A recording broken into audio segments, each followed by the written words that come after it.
시편 102편 12절부터 28절까지의 말씀을 함께 교독합니다. 여호와여, 주는 영원히 계시고 주에 대한 기억은 대대에 이르리로다. 주께서 일어나사 시온을 긍휼히 여기시리니 지금은 그에게 은혜를 베푸실 때라. 정한 기한이 다가옴이니이다. 주의 종들이 시온의 돌들을 즐거워하며 그의 티끌도 은혜를 받나이다. 이에 문 나라가 여호와의 이름을 경외하며 이 땅의 모든 왕들이 주의 영광을 경외하리니 여호와께서 시온을 건설하시고 그의 영광 중에 나타나셨음이라. 여호와께서 빈궁한 자의 기도를 돌아보시며 그들의 기도를 멸시하지 아니하셨도다. 이 일이 장래 세대를 위하여 기록되리니 창조함을 받은 백성이 여호와를 찬양하리로다. 여호와께서 그의 높은 성소에서 구워 보시며 하늘에서 땅을 살펴보셨으니 이는 갇힌 자의 탄식을 들으시며 죽이기로 정한 자를 해방하사 여호와의 이름을 시온에서 그 영예를 예루살렘에서 선포하게 하려 하심이라. 그때 민족들과 나라들이 함께 모여 여호와를 섬기리로다. 그가 내 힘을 중도에 쇠약하게 하시며 내 날을 짧게 하셨도다. 나의 말이 나의 하나님이여, 나의 중년에 나를 데려가지 마옵소서. 주의 연대는 대대 무궁하니이다. 주께서 옛적에 땅의 기초를 놓으셨사오며 하늘도 주의 손으로 지으신 바니이다. 천지는 없어지리니와 주는 영존하시겠고 그것들은 다 옷같이 낡으리니 의복같이 바꾸시면 바꾸려니와 주는 한결같으시고 주의 연대는 무궁하리이다. 주의 종들의 자손은 항상 안전히 거주하고 그의 후손은 주 앞에 굳게 서리이다 하였도다. 아멘. 할렐루야. 예. 또 여기 10만 대군이 모였으니 얼마나 또 우리가 하나님 앞에 기도하고 찬양할 때 영광 받으시겠습니까? 우리가 기도하는 일에 서로 격려하고 지치지 않기를 주의 이름으로 축복합니다. 자, 여러분 오늘 또 이렇게 펜을 좀 들으시고요. 하나님은 어떤 분이신가 그 단어에 우리가 동그라미 한번 쳤으면 좋겠습니다. 하나님은 첫 번째 12절 여호와는 여호와여 주는 영원히 계시고, 이 말을 오늘 같은 본문 안에서 26절에는 이렇게 표현했어요. 26절 읽어볼까요? 시작. 천지는 없어지려니와 주는 영존하시겠고, 거기다 동그라미 영존하시겠고, 그렇죠? 아까 12절에는 뭐라고 했어요? 여호와여 주는 영원히 계시고. 하나님은 그러면 어떤 분이십니까? 영존하시는 분이시죠. 영원히 존재하시는 분, 영원히 계신 분. 하나님은 영원히 계신 분이세요. 자, 이 말이 왜 중요하냐면 뒤에 현재 고통에 대해서 영존하신 하나님이 우리와 함께 하사 그 고통의 문제를 영원히 장래의 소망으로 바꿔 주실 겁니다. 그러니까 영존하신 하나님이 내 안에 계시다면 그 하나님으로 말미암아 지금 내가 포기하지 말아야 된다는 거예요. 이 고통의 문제가 반전이 일어날 때가 온다는 겁니다. 영존하신 하나님은 오늘 내일에 계시는 하나님이 아니고 지금만의 하나님이 아니라 앞으로도 쭉 계신다는 거예요. 이전에도 계셔왔고 앞으로도 쭉 계신다는 거예요. 그러니까 내가 포기하지 않으면 하나님께서, 영존하신 하나님께서 내 삶의 문제를, 굽어진 내 삶의 문제를 곧게 펴주시고, 넘어진 내 인생을 이렇게 세워주시고, 탈이 난 내 인생을 온전하게 고쳐주시고 회복시켜 주실 줄 믿습니다. 그래서 영존이라는 단어가 중요한 거예요. 주에 대한 기억은 12절 주에 대한 기억은 대대에 이르리로다. 여기서 중요한 단어 대대, 거기다 주의 기억은 대대에 이를 것이다. 이런 표현이 계속 나옵니다. 대대에 이른다. 하나님의 그 존재성은 일회적이거나 일시적이지 않고 하나님에 대한 기억은 대대에 이른다. 그러니까 연대는 무궁하다. 이런 표현으로 계속 나오거든요. 하나님은 어떤 분이시냐면 영원히 계시는 분이시다. 영원히 계시는 분이다. 대대에 끊이지 않고 계속해서 계시는 분이시다. 그래서 우리가 하나님의 은혜와 긍휼을 떠나지 않으면 하나님께서 나와 영원히 계시기 때문에 회복은 지금이 아니더라도 내일, 내일이 아니면 모레, 모레가 아니면 일주일 뒤에 우리 가운데 하나님의 회복의 역사가 일어나게 될 것이다. 예, 우리 민족도 그렇고 우리 나라도 그렇고 우리 관계도 그래요. 그러니까 지금 내가 이 사람과 다퉜어요. 불편해요. 그래서 관계를 오늘 끊으면 안 되는 거예요. 성도 간에 마찬가지죠. 자녀 간에도 마찬가지예요. 저와 여러분 사이에도 그래요. 우리가 언젠가 서로 간에 의견이 달라서 다툴 수도 있고 또 본의 아니게 상처를 주고받을 수 있죠. 그런데 그 관계를 오늘 정리하면 안 된다는 거예요. 왜요? 하나님은 영존하신 하나님이세요. 그러니까 지금은 아니더라도 다음 주에 1년 뒤에 관계가 회복될 것이고 다시 살아날 관계가 되기 때문에 포기하지 말라는 것입니다. 하나님이 그렇게 하면 하나님께서 다시 언젠가 우리에게 그게 시간에 따라서 영존하신 하나님과의 관계에서 이 무한하신 하나님의 은혜로 우리에게 회복될 때가 올 것이다. 제가 이게 제 성경이거든요. 제가 강대상에서 보는 성경이 있고 뭐 제 차에 또 성경이 있고 제 사무실에 성경이 있고, 그러니까 제가 이제 건망증이 심하다 보니까 어느 날 그 설교를 해야 되는데 성경책이 없는 거예요.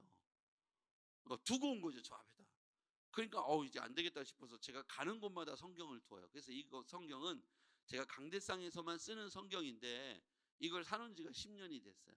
근데 이게 가죽이 아니어가지고 이게 막 이게 앞에 가면 떨어지고 계속 금가루처럼 그게 앞에 있는 게 이게 약간 비닐 소재였기 때문에 막 계속 떨어져요. 이게 계속 신경이 쓰였어요. 그런데 이제 지난주에 이전 집사님하고 홍선미 우리 전도사님께서 이거를 리폼해 줬어요. 그게 가죽이에요, 가죽. 부럽죠? 가죽입니다. 이 가죽을 하고 나서 무슨 생각이 들었냐면 제가 이거를 버리려고 했었거든요. 안 되겠더라고요. 강대상에서 계속 뭔가 떨어지니까 볼 때마다 불편했어요. 버리려고 그랬어요. 근데 이거를 딱 하고 나니까 이거 내가 평소에 보던 성경이 맞나 할 정도로 너무 괜찮아진 거예요. 이건 갑자기 버리려고 했다가 갑자기 이거 몇십만 원짜리처럼 보여져요. 가죽. 안 떨어지겠죠. 언젠가 이것도 또 사라질 수 있죠. 그런데 보세요. 제가 이걸 만약에 버렸더라면 저는 제 손에 이게 없겠죠. 근데 이게 리폼되니까 이 가죽을 갖다 이렇게 붙이니까 이거 5,000원이면 이렇게 다 했대요. 5,000원. 재료값. 물론 이제 수공비가 빠지는 5,000원이죠. 얼마나 예쁩니까? 멋집니까? 그죠? 이 뒤에 이게 딱 배경하고도 맞잖아요. 하늘의 색하고도 맞고요.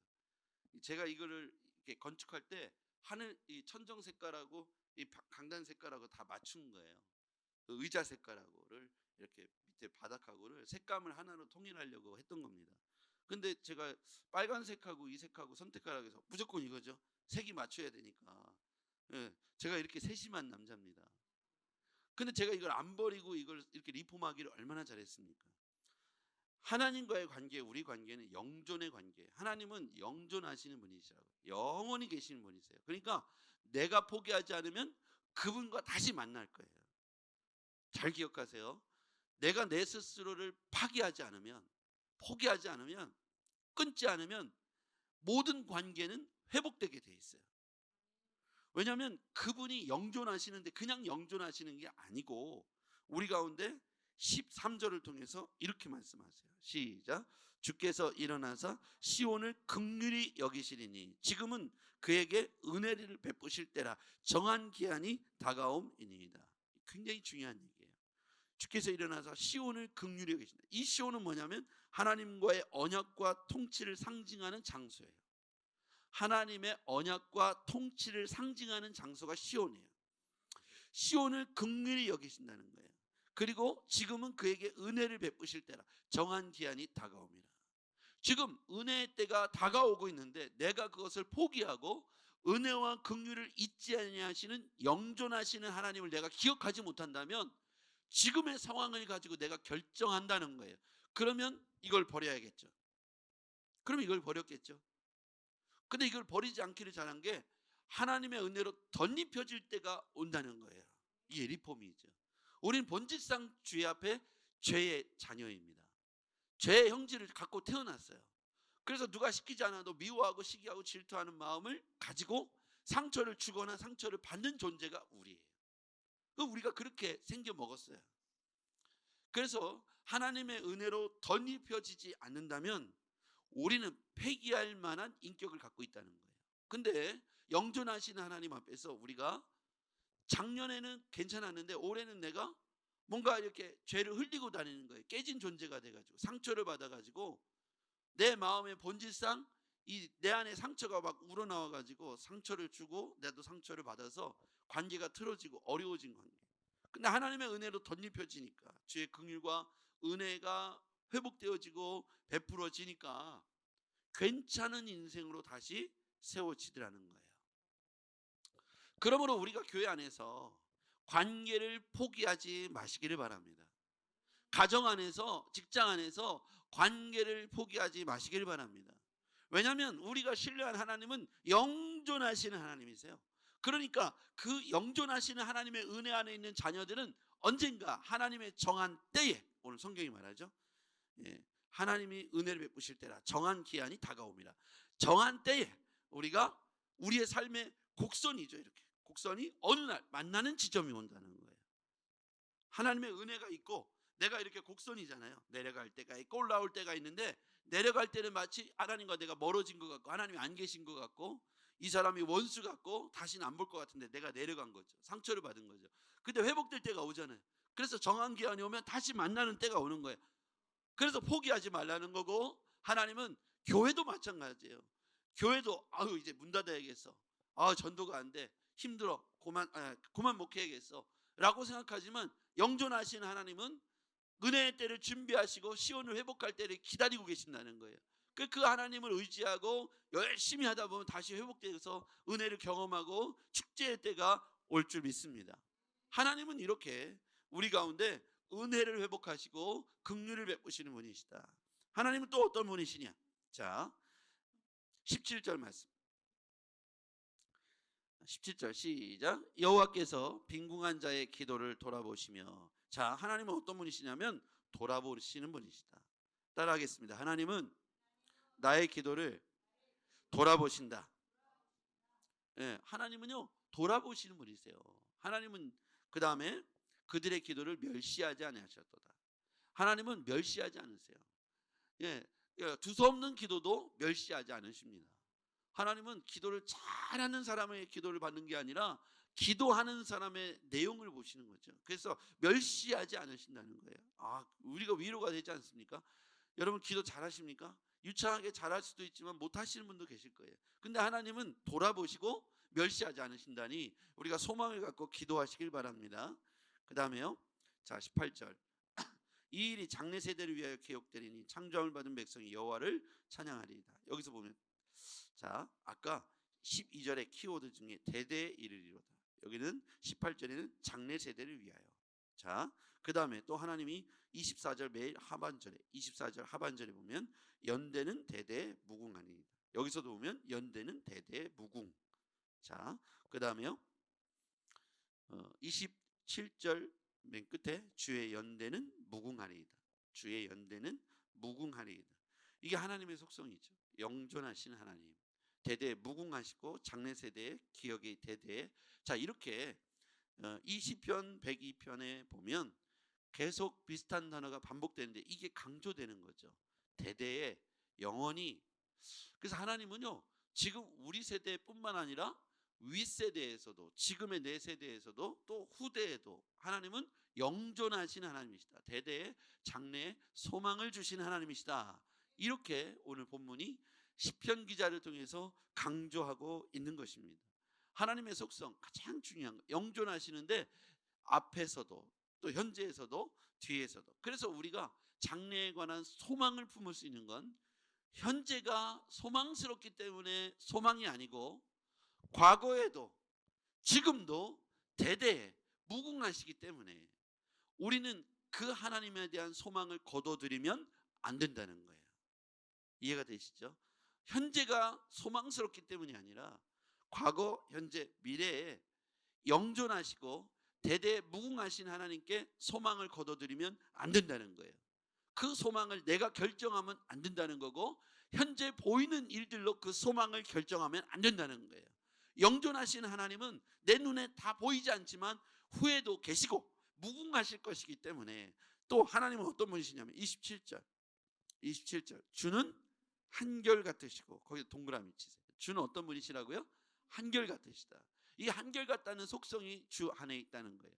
하나님은 과거에도 현재에도 미래에도 대대에 무궁히 한결같으시다는 거예요. 그러면 한결같지 않은 존재가 누굽니까? 우리죠. 우리. 내가 한결같지 않으니까 하나님은 없다고 말하는 거예요.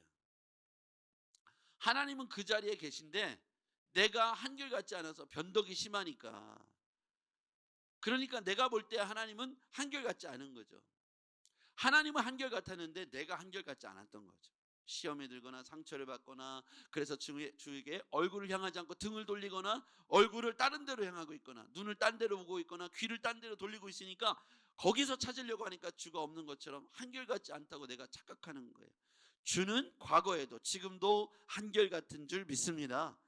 영존하시고 한결같으시고, 이게 하나님의 속성이죠. 자, 19절에 보면 하나님에 관한 속성을 또 명확하게 또 보여줍니다. 19절 시작. 여호와께서 그의 높은 성소에서 굽어보시며, 자, 굽어보신다. 하나님의 속성 굽어보신다. 그 다음에요, 하늘에서 땅을 살펴보신다. 하나님은 굽어보시며 살펴보시며, 20절, 이는 갇힌 자의 탄식을 들으시며 죽이기로 정한 자를 해방하신다. 이게 하나님의 속성이에요. 정확히 나와 있죠. 하나님은 19절에 보니까 굽어보시는 하나님. 우리와 우리의 땅을 굽어보신다. 그리고 살펴보신다. 그리고 들어주신다. 그리고 해방하신다. 이게 연결되는 거예요. 저 하나님께서 무슨 일이 있나, 청주 상록수교에 무슨 일이 있나, 누구네 집에 무슨 일이 있나 굽어보시고 살펴보시고 탄식을 들으시고 그의 문제를 해방해 주시는 거예요. 그러니까 이 하나님의 속성을 잘 이해하기를 바랍니다. 자, 우리가 정리해 보겠습니다. 오늘 이 시편 102편에서는 몇 가지의 단어가 강조되는데, 대대에 무궁하시다는 거예요. 연대는 무궁하시다는 거예요. 하나님의 속성은 영존성이 있다는 거예요. 하나님은 영원하신데 과거, 현재, 미래에 무궁하시고 영원하시다는 거예요. 그러니까 내가 그 하나님의 속성을 이해하지 못한다면 현재에만 집중하는 거예요. 그 현재에 하나님이 없는 것처럼 여겨져서 관계를 단절하는 거죠. 하나님을 떠나는 거예요. 하나님이 없다는 거죠. 하나님이 계시다면 이럴 수 없다는 거예요. 제가 이런 얘기 많이 들었어요. 왜 요즘 교회 다니기를 포기하셨습니까? 하나님이 없는 것 같아요. 내가 기도를 했는데 병이 안 나왔고 그가 돌아가셨어요. 그래서 나는 하나님이 없다고 생각합니다. 하나님의 영존성을 이해를 못하는 거예요. 과거, 현재, 미래에 무궁하시고, 그는 한결같으시고, 그는 은혜와 긍휼을 정한 때에 준비하셨다. 오늘 우리에게 명확하게 말씀하셨어요. 그러니까 이게 우리가 깨달아지지 않는다면 눈앞에 보이는 현재 문제를 가지고 장래의 문제를 결단하는 거예요. 그러니까 잘못된 결정을 하고 하나님을 떠나는 겁니다. 우리가 어떤 관계도 마찬가지예요. 아까 말한 것처럼 지금의 상황을 가지고 이 관계를 정리하지 말라는 거예요. 영존하신 하나님 앞에 우리가 변하지 않는다면 하나님은 다시 만나는 시점이 정한 때가 있다는 거예요. 그러니까 성경이 이야기했죠. 13절에 주께서 일어나서 시온을 긍휼히 여기심이 지금은 그에게 은혜를 베푸실 때, 지금이 그 은혜일 때 정한 기한이 다가옴이니라. 하나님이 정한 때가 있고 정한 기한이 있어요. 그렇기 때문에 지금의 문제를 가지고 장래의 문제를 결정하지 말아야 돼요. 지금 그때가 아니면 우리는 은혜와 긍휼을 구하며 다시 엎드려야 돼요. 그 엎드릴 때, 탄식할 때 하나님 어떤 분이세요? 자, 굽어보시고 살펴보시며 들으시고 해방시켜 주신다. 그러니까 지금의 현재 문제를 가지고 하나님이 없는 것 같아요 떠날 게 아니라, 우리가 엎드려 탄식의 기도를 드리면 하나님께서 굽어보시고 살펴보시고 들으셔서 우리의 삶의 문제를 해방시켜 주신다. 언제? 은혜가 긍휼이 정한 때에, 정한 기한이 가까웠다고 했습니다. 영존하신 하나님 앞에 희망과 소망을 두시기를 바랍니다.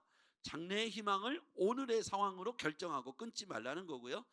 과거, 현재, 미래를 통찰력 있게 보시면, 과거에 지나온 날을 내가 통찰력 있게 꿰뚫어 보면 하나님의 은혜와 긍휼이 있었다는 걸 알 수 있어요. 그 시간들을 꿰울 수 있거든요. 그럼 다시 이렇게 방향을 보면 통찰력을 발휘해서 미래의 세대, 앞으로 장래에 하나님이 또 어떻게 역사하실지를 통찰력 있게 관통할 수 있는 거예요. 그래서 과거, 현재, 미래를 딱 관통해 보면 모든 게 하나님의 은혜가 때가 있다는 것을 알 수가 있어요.